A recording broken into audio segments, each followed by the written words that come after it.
ऐसे ही है, ये बताया ना, बहुत गुरु है ये। पता है, साक्षात भगवान है सामने, तो उनके साथ भी चतुराई कर बैठता है। तो अगर हम सही पूछो तो एक ही रास्ता पकड़ पाए इसको ठीक करने का, नाम।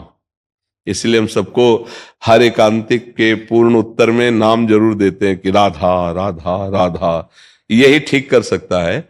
ये प्रेत की तरह है मन, आदमी को मार दे अगर खिलाफ खड़ा हो जाए तो मार। अब जितनी जेलें भरी सब इसी से तो भरी है, मन चले से ही तो भरी है ना। और मन के प्रतिकूल हुआ तो क्रोध आ गया, क्रोध आ गया तो हिंसा कर दी, जेल जाओ। या मन के अनुकूल बात उसको लग रही है तो भोगों में उतर गया, फंस गया, चाहो। रोग जेल ये जितने हैं सब मन चले से ही तो है। कोई ना कोई पाप बनता है, उनका दंड मिलता है। तो देखो मन एक प्रेत की तरह है। एक ने एक प्रेत को सिद्ध किया। प्रेत ने कहा हमें काम बताओ, तो जो काम बताते चट्ट से कर देता। फिर बोला काम बताओ, नहीं उठा के पटक देंगे। और अपने गुरुजी के पास बोले समस्या हो गई, ये प्रेत कह रहा काम बताओ, नहीं तो उठा, तो उनका एक डंडा गाड़ दो बांस का लंबा, और इससे कहो इसी में चढ़ो उतरो, जब काम होगा तो बता देंगे नहीं यही काम है तुम्हारा। तो गुरु बचा लिए। तो ऐसे ये मन प्रेत है, इसको लगाए रखो, नहीं उठा के पटक देगा, नहीं पटक देगा। बोले यार जानते थे कि नहीं करना चाहिए, और हम अंदर से सोचा भी था कि यार नहीं करेंगे, पर हो गया यार। ऐसा लगता है जबरदस्ती किसी ने करवा लिया, कोई और जबरदस्ती नहीं, यही मन करवा रहा। ये पटक देगा उठा के, कहां कहां पटक देगा तुम पता नहीं जान पाओगे। ऐसी ऐसी गंदी बातें करवा देगा, ऐसे ऐसे गंदे खान पान करवा देगा, ऐसी गंदी क्रियाएं कर, जीवन भर जलते रहोगे, ऐसी ऐसी बात करवा देगा। तो क्या करो, नाम रूपी बांस गाड़ दो, चढ़ उतर, राधा राधा राधा राधा, और कार्य अपना ठीक करवाते रहो इससे। तो राधा नाम से तुम्हें पावर मिलेगा। जैसे आप जानते हो कि ये नहीं करना चाहिए, फिर भी जबरदस्ती मन कराता है। जब आप नाम जप करोगे तो आप में पावर आएगा, फिर ये जबरदस्ती आपसे नहीं करा पाएगा। फिर आप इसके अनुसार नहीं चलोगे, इसको अपने अनुसार चला पाओगे।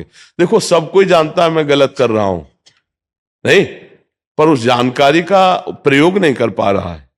उसका कारण वो बलहीन हो गया है, अध्यात्म बलहीन। तो नाम से अध्यात्म बल बढ़ता है। अगर ना बढ़ता होता तो कोई संत बन ही ना पावे, कोई भगवत प्राप्ति न कर पावे। तो इसलिए हमें लगता है कि हमारी सारी जानकारी तब तक अधूरी है जब तक हम भजन नहीं करते। दूसरों को हम उपदेश करेंगे और खुद वही करेंगे।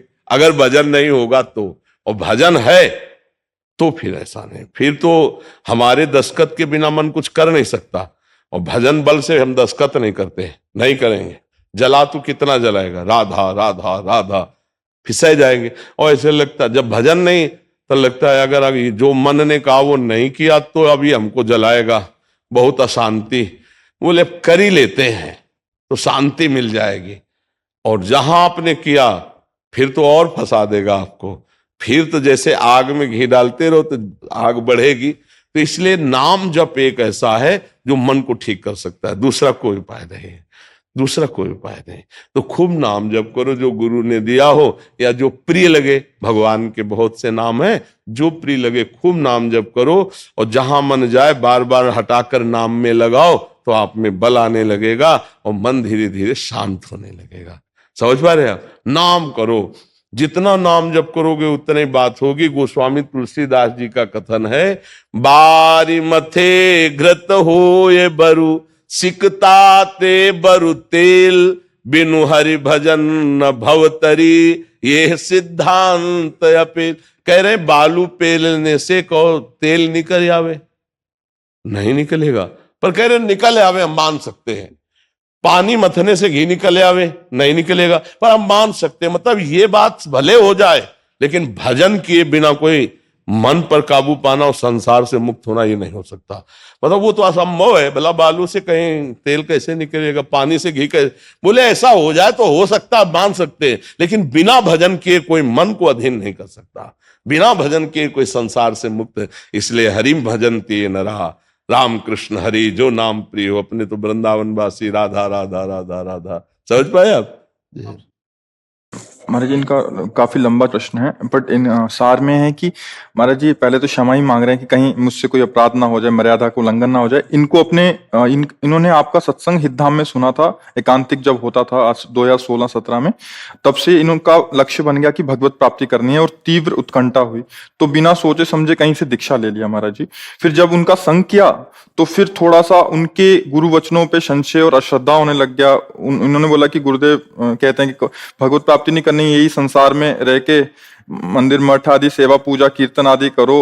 और फिर कह रहे हैं कि जब आपका अभी सत्संग सुनता हूं तो जब क्रॉस होता है उनकी बातों का, तो फिर उनमें अश्रद्धा और वैसा हो रहा है, तो मैं अभी क्या करूं, मतलब तो मेरा। इसीलिए बहुत सोच समझ के गुरु बनाना चाहिए, इसे फटाफट थोड़ी बना लेना चाहिए। वैसे भी कहा गया है कि पानी पीजिए जान के और गुरु कीजिए छान के। पानी छान के नहीं, जहर मिला है तो क्या छानने से जहर हट जाएगा क्या? तो पानी जान के पियो, विश्वसनीय आदमी के द्वारा दिया हुआ पवित्र भाव से। और गुरु छान के गुणों का पहले 1-2 साल संग करे कि गुरु की क्या बात है, गुरु का क्या संग। अब ऐसे चट मंगनी पट्ट विवाह तो अब फिर बात बिगड़ी जाएगी। मठ मंदिर के लिए हमारा जन्म हुआ है, हमारा जन्म इतने के लिए हुआ है। ये तो मतलब एक परमार्थिक का एक अंग है, बाहरी मायाकृत अंग है, सच्चिदानंद का थोड़ी स्वरूप है। संपूर्ण सृष्टि मायाकृत है, उसी मायाकृत में मानी संख्या श्री भगवान। हम सवाल हल करते हैं कि मानी संख्या भगवान मंदिर में विराजमान, फिर मानी संख्या भगवान गुरु में विराजमान, फिर मानी संख्या भगवान संतों में विराजमान, फिर भगवान चराचर में विराजमान। समझ रहे ना?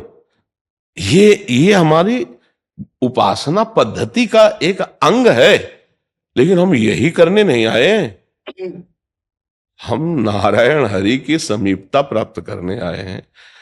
और सही पूछो तो हम अंश का मतलब समझते हो? बिल्कुल। तस्मित तज्जने भेदा भावात, नारद भक्ति सूत्र। भगवान और भगवान के जन में अभेद स्थिति होती है। गो गोचर जहां लघु मन जाई, सो सब माया जानो भाई। गीता जी भगवान का वांग्मय स्वरूप है। कहीं हमको एक शब्द भी आप जो अभी बोले पूरी गीता में ढूंढ के दिखाना, पूरी गीता में। तो तस्मात् शास्त्रम प्रमाणम ते कार्यो व्यवस्थित हो। गुरु शास्त्र के प्रतिकूल बोले तो हमने, अब जो रोज सत्संग सुनते हैं उनको पता होगा, एक दिन सत्संग में कहा था हमको गुरु के उन वचनों को अन्यथा कर देना है जो भगवत प्राप्ति और प्रेम प्राप्ति में बाधा पहुंचा दें। गुरु होते हैं भगवत प्रेम प्राप्ति कराने के लिए। महाराज जी हमने एक लाइन पढ़ी नहीं, आपको आघात होगा इसलिए। ये कह रहे हैं कि गुरुदेव कहते हैं भगवत प्राप्ति कुछ नहीं है, बस यही कर लो, ये कहीं नहीं जाना बस। मतलब इनका ऐसा भाव है कि कहीं। महाराज जी कहते हैं कि संसार में हमको बार बार आना है, यहीं पे सेवा करना, विग्रह सेवा करना, मठ सेवा, ये सब हमको या की रही भावना जैसी, प्रभु मूर्ति देखी तिन तैसी। आचार्यों की बात सुनो, आचार्यों की बात मानो। रूप जी, सनातन जी, ठाकुर जी के प्रेम में मतवाले श्री ठाकुर गोस्वामी रघुनाथ दास जी, ये बड़े बड़े महाभागवतों को देखो, प्रियाजू के भाव में डूबे हुए, दासी भाव में निरंतर सेवा में, आज भी सेवा में रत हैं। ये जो हमारी मठ मंदिर की सेवा है, ये मानी संख्या है। सवाल हल होगा चिदानंद धाम में प्रवेश पाकर चिदानंद स्वरूप से, इस पार्थिव संसार में नहीं। ये सर्वम मायामयम जगत, सत्यम सत्यम पुनः सत्यम, हरिर नामैव केवलम। नाम रूप लीला धाम, हमें प्रभु के पास जाना है। ये मानी संख्या है। प्रलय में कुछ बचेगा? उत्तर हमें केवल दीजिए। प्रलय में कुछ बचेगा? तो महाप्रलय में क्या बचेगा? तो हम क्या ऐसे की उपासना करते हैं कि कुछ बचे ना? हम उसी की उपासना करते हैं। मत्ता परतरम नान्यत किंचिदस्ति धनंजय, मेरे सिवा कुछ नहीं, मैं उसी को देखना चाहता हूं, मेरे सिवा कुछ नहीं।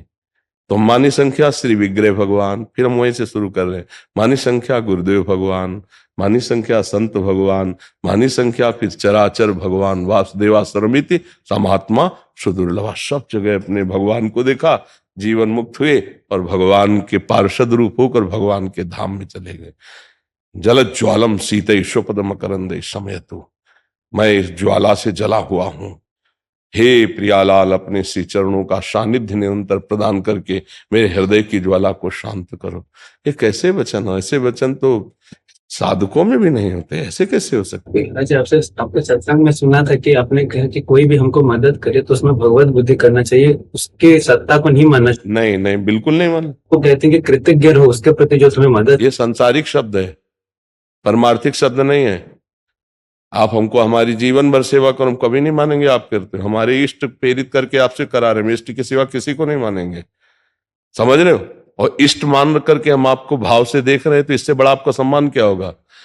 आपको मान लो कोई कृतज्ञ होगा तो मनुष्य मानकर, हम तो साक्षात इष्ट मान रहे कि मेरे इष्ट के केवल आप यंत्र हो, यंत्री हमारे इष्ट है। एक भरोसो एक बल एक, सिद्धांत के विपरीत तो फिर हम कुछ समझ में नहीं आता। तो आगे का मार्ग कैसे समझ नहीं आ रहा, गुरु अपराध हो जाएगा वैसे मन में भय लग। बहुत से साधक इसी बात में डरते रहते हैं। कोई अपराध नहीं है, कमर कस आगे निकल भगवान के मार्ग, जब तक भगवत प्राप्ति न हो। एक दिन सत्संग में सुना था, एक ऋषिकेश से अवधूत महापुरुष आए थे, कुर्सी में बैठे थे, अरुण वस्त्र धारण किए। तो उन्होंने कहा था, महाराज आप इसका भाव क्या समझते? कबीर साहब ने कहा, गुरु करे 10 पांचा। यही बैठे किए थे ना। हाँ, जितना काम वहां उतना पकड़ा, आगे पकड़ा, आगे पकड़ा। गुरु तत्व है, जब तक तत्व का साक्षात्कार ना हो जाए तब तक के कोई सांसारिक संबंध नहीं कि हम लेके बैठ गए। तो ये मार्ग में ये नहीं देखा जाता कि अपराध हम अपराध नहीं कर रहे, हम भगवान की प्राप्ति के लिए कदम बढ़ा रहे हैं। हमारा उद्देश्य भगवान की प्राप्ति, हम जब तक उनको नहीं देखेंगे तब तक रुकने वाले नहीं। निरंतर नाम जप करते हुए भगवान के चरणों की तरफ चलो, चाहे जहां रहो, चाहे जैसे रहो, हमको इससे कोई मतलब नहीं। भगवत प्राप्ति के लिए हमें निरंतर नाम जप करना है और अंदर से सोचना है कि ये संपूर्ण जगत श्री भगवान है। केवल मठई में भगवान नहीं, मंदिरे में भगवान नहीं है। भागवत पढ़ के देख लो, कपिल भगवान कहते हैं, जो केवल मूर्ति में श्री भगवान मानता और सबके हृदय में विराजमान भगवान उनसे द्रोह करता है, तो उसका पूजा ऐसा होता है जैसे राख में किया गया हवन। क्योंकि विग्रह अर्चावतार भगवान है, तो इन सब के हृदय में भगवान है। अपने लोगों को ये भी बात समझनी है। ऐसे ये तो हमें समझ में नहीं है कि हमारा जन्म है केवल इसीलिए आरती पूजा और बसे मन, फिर हम मरे फिरा करके इसी में लगे, और भगत और जगत और खान पान और भोग सामग्री नहीं। हे नाथ, आपसे प्रेम हो, आप चाहे मुझे नरक भेजो चाहे इसी में जन्म दो, इससे मेरे से मतलब नहीं। आपसे प्रेम होना चाहिए, आपकी प्राप्ति हो जाए, आप साथ रहो, कहीं ले चलो, हमें कोई परेशानी नहीं। इतना समझ लो, या गो गोचर जहां लग मन जाई, सो सब माया जानो भाई। जब तक भजन नहीं